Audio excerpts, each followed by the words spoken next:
Bismillahirrahmanirrahim. Assalamualaikum warahmatullahi wabarakatuh. Halo teman-teman semuanya. Kembali lagi bersama saya di Nurse Channel.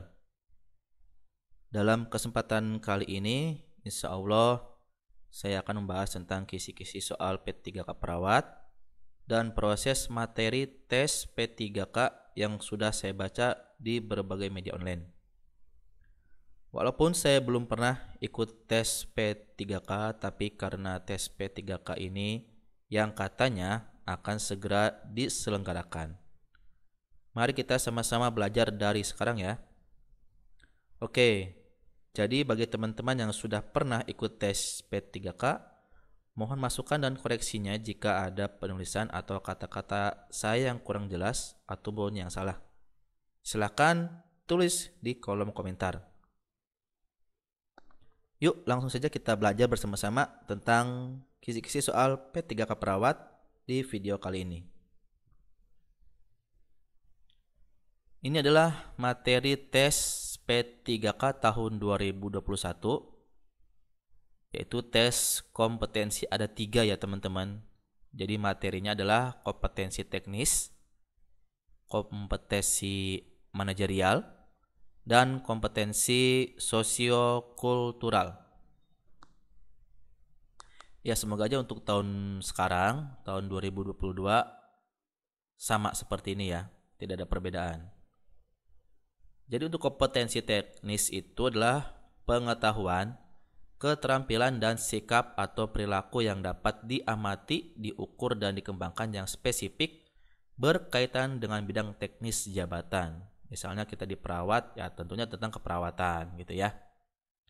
Terus untuk kompetensi manajerial adalah pengetahuan, keterampilan, dan sikap perilaku dalam berorganisasi yang dapat diamati, diukur, dan dikembangkan terkait dengan integritas, kerjasama, orientasi pada hasil, komunikasi, pelayanan publik, pengembangan diri dan orang lain, pengambilan keputusan, dan mengelola perubahan. Selanjutnya adalah kompetensi sosiokultural, yaitu pengetahuan, keterampilan, dan sikap atau perilaku dalam berinteraksi dengan masyarakat majemuk dalam hal agama, suku dan budaya, perilaku wawasan kebangsaan, etika, nilai-nilai, moral, emosi, dan prinsip dalam peran pemangku jabatan sebagai perekat bangsa yang terkait dengan kepekaan terhadap perbedaan budaya, kemampuan berhubungan sosial, kepekaan terhadap konflik, pengendalian diri, dan empati. Jadi itulah tes kompetensi, ada 3 jenis ya, ada teknis, manajerial, dan sosiokultural. Terus apa sih? Passing grade-nya berapa sih ya kan? Nah ini adalah saya rangkum dari berbagai media online ya. Jadi untuk tes kompetensi teknis itu antara 70 sampai 100 soal nih teman-teman. Untuk manajerial 20 sampai 30 soal, kompetensi sosiokultural 10 sampai 20 soal, dan plus lagi ada tes wawancara berbasis komputer ada 10 soal. Waktunya di antara tes kompetensi ini adalah 120 sampai 160 menit. Sedangkan untuk tes wawancara berbasis komputer itu 10 menit. Jadi kalau 10 soal berarti 1 menit 1 soal ya untuk wawancara ini. Nah untuk tipe soalnya di pilihan ganda berjumlah 5. A, B, C, D, E. Nah jika benar ya poinnya 5. Jika salah poinnya 0 berarti ya. Untuk kompetensi manajerial pilihan ganda berjumlah 4. A, B, C, D ya dengan nilai 4, 3, 2, 1, 0. Paling benar itu 4 ya kan gitu dan seterusnya. Untuk kompetensi sosiokultural pilihan gandanya berjumlah 5 nih teman-teman dengan nilai dari 5 sampai 0 ya. Jadi pilihan gandanya ada 5 sampai A, B, C, D, E ya. Untuk tes wawancaranya pilihan ganda berjumlah 4 A, B, C, D dengan nilai bobotnya 4 sampai 0. Oke teman-teman, mungkin itu udah materi tes PPK ya tahun 2021 yang saya rangkum di video kali ini. Dan langsung saja kita bahas tentang kisi-kisi atau soal P3K perawat ya. Ini soal pertama nih teman-teman. Oh ya, bila mana materi tes P3K ini ada kekeliruan atau kesalahan, silakan koreksi, kritik dan sarannya di kolom komentar ya. Langsung saja ya, kita ke soal pertama. Seorang perawat IGD melihat ada kejadian kecelakaan di jalan raya yang mengakibatkan salah satu korban mengalami luka-luka. Belum diketahui kondisi dan identitas korban. Yang perlu kamu perhatikan pada saat mengenali situasi tempat kejadian kegawat daruratan adalah: A. Apakah pasien trauma atau tidak? B. Apakah pasien di tempat berbahaya atau tidak? C. Apakah pasien henti napas atau tidak? Maksudnya D. Apakah pasien henti jantung atau tidak? Atau E. Apakah pasien mengalami patah tulang atau tidak? Ini kita lihat dari pertanyaan intinya teman-teman ya.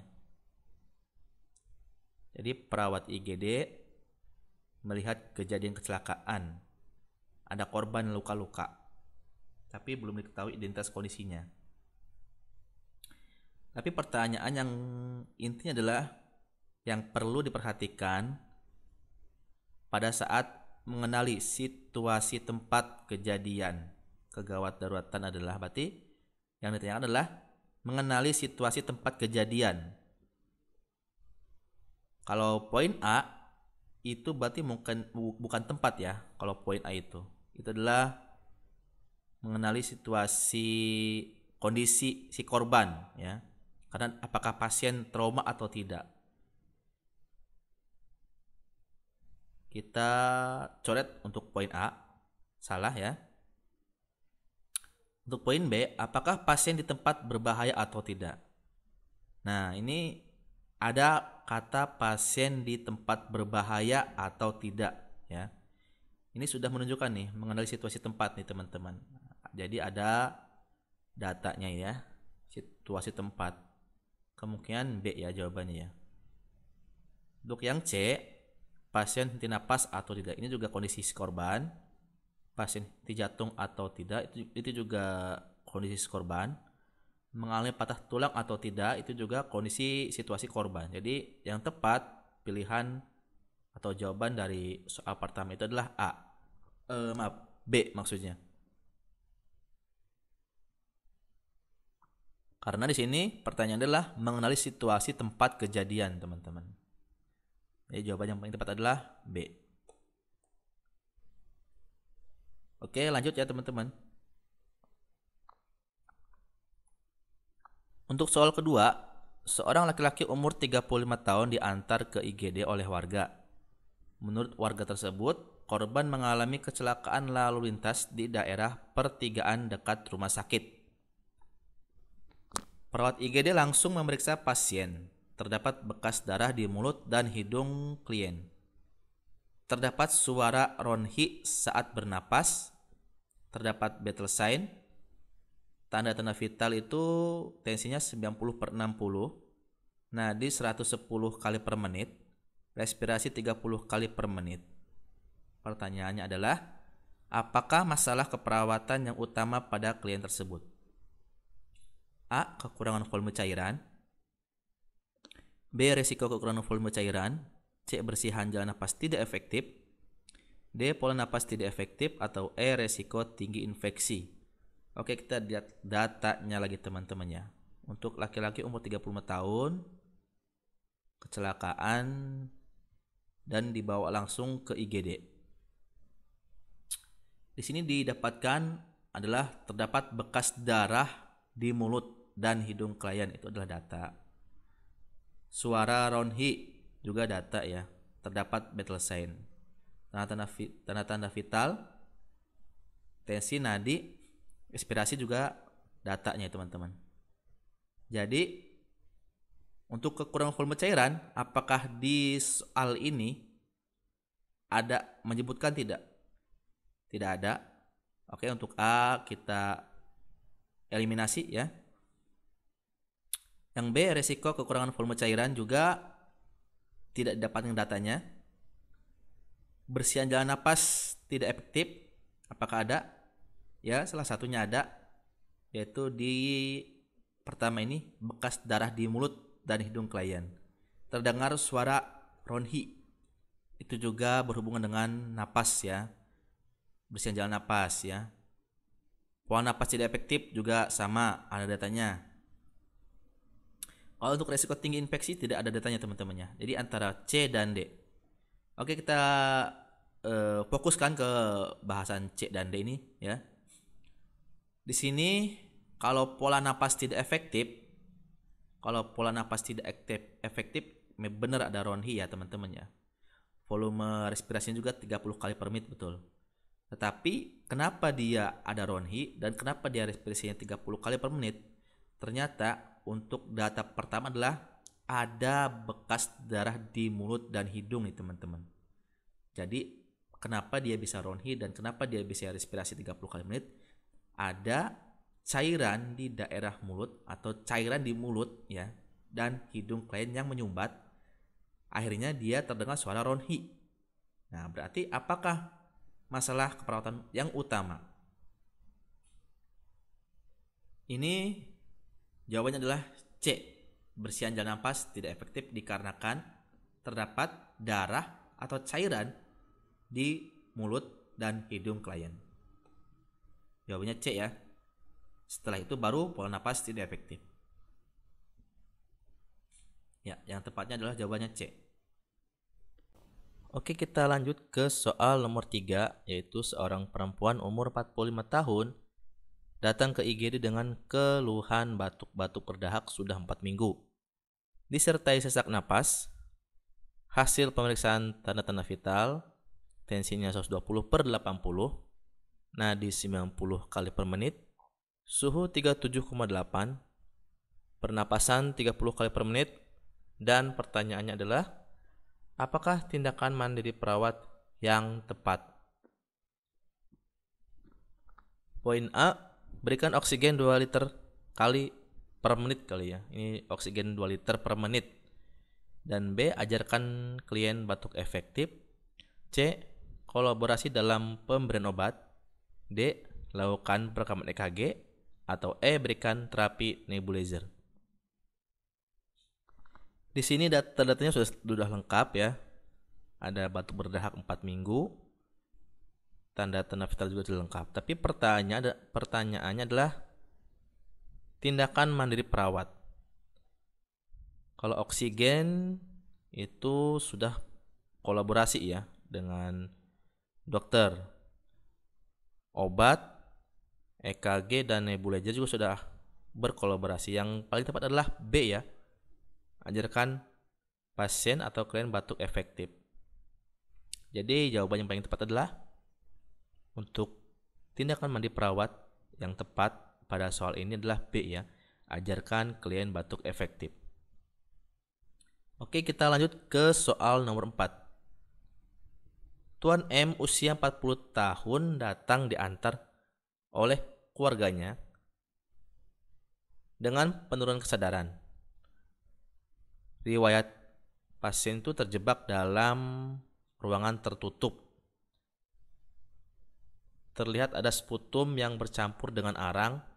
Terdapat luka bakar di sekitar hidung dan mulut.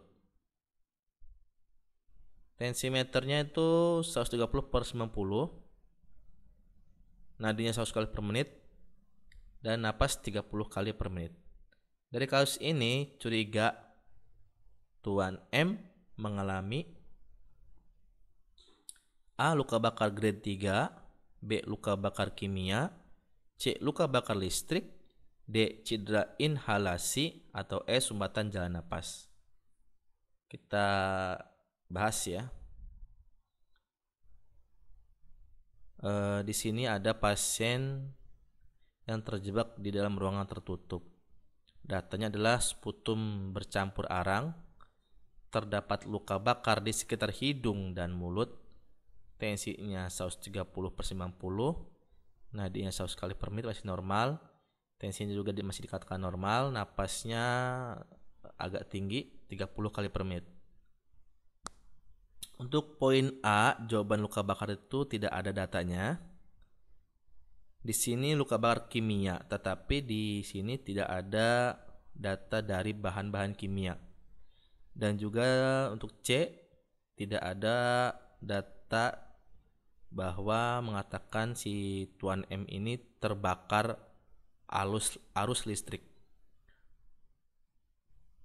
Sekarang kita ada di poin D atau E. Tapi di sini kalau memangnya diagnosa, ya, kalau diagnosa mungkin bisa dikatakan sumbatan jalan napas. Karena yang E ini adalah diagnosa ya, sumbatan jalan napas. Nah, di sini dikatakan bahwa pertanyaan adalah curiga mengalami apa si Tuan M?